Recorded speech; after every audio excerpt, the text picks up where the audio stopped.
Dobrodošli u moj novi video. Danas pravimo golubovu čorbu. Recept možete pronaći u komentaru. Kao što vidite, ovdje u šerpi imamo izblendan crni luk. Bitno je da je izblendan kako ne bi bilo komadića luka u čorbi. A zatim ćemo to uradimo to isto sa šargarepom. Crni luk nismo snimili, zato naglašam da je i on izblendan.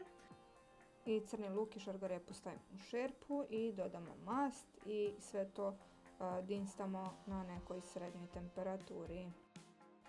Zbog čega nisam snimila kako blendam crni luk jeste što ovog puta čorbu pravi moja mama, a ja je snimam i nisam je uhvatila na vreme kad je krenula sa pravljenjem čorbe. Sada prelazimo na seckanje mesa. Meso seckamo na sitne kockice, seckamo i svinjsko i juneće meso. A kad je meso iseckano sitno i brže će čorba biti gotova, odnosno meso će se brže skuvati. Ona nikad ne čeka da isecka svo meso pa dodaje u dinstano povrće, nego kako iseče napravi jednu gomilicu, onda polako dodaje. I svaki put kad doda uzme pa promeša i onda nastavi sa seckanjem mesa. Ovo sve dinstamo na nekoj srednjoj temperaturi, naravno uz dosta mešanja. Kao što vidite, ovdje dodaje sada i seckano juneće meso, isto na sitne kockice stavila. Zatim sad dodaje koren celera, ona to unaprijed pripremi i onda stavi u zamrzivač i vadi po potrebi isto kao i ja. Bitno je da ovog puta bude koren celera, a ne sveži celer. Ako ne volite celer, možete staviti i paštrnak. Također potrebno je da celer bude izblendan na sitno.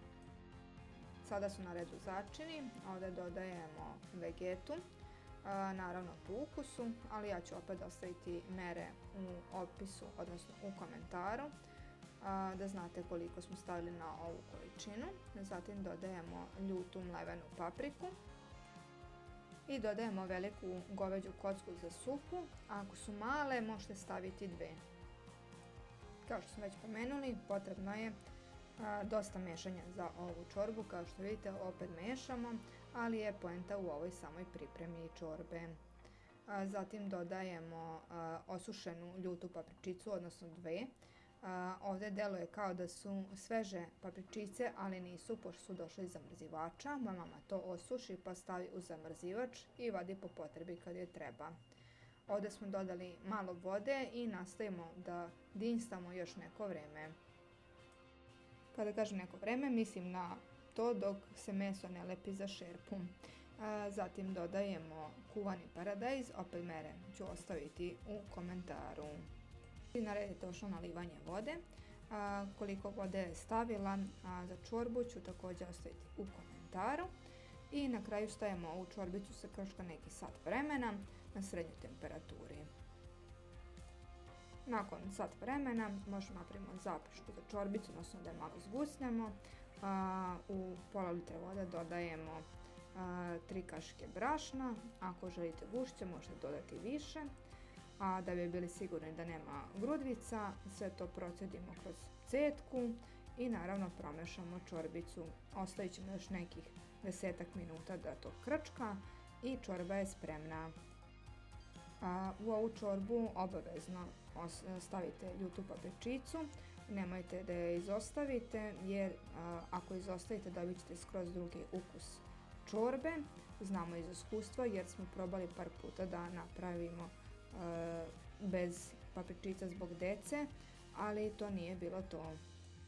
Ako baš ne volite ljuto ili ne možete da podnesete ljuto, možete smanjiti količinu papričice i možda umjesto ljute mlevene paprike staviti slatku. Ne zaboravite da ostavite utiske u komentaru, da lajkujete video i da me zapratite. Prijatno!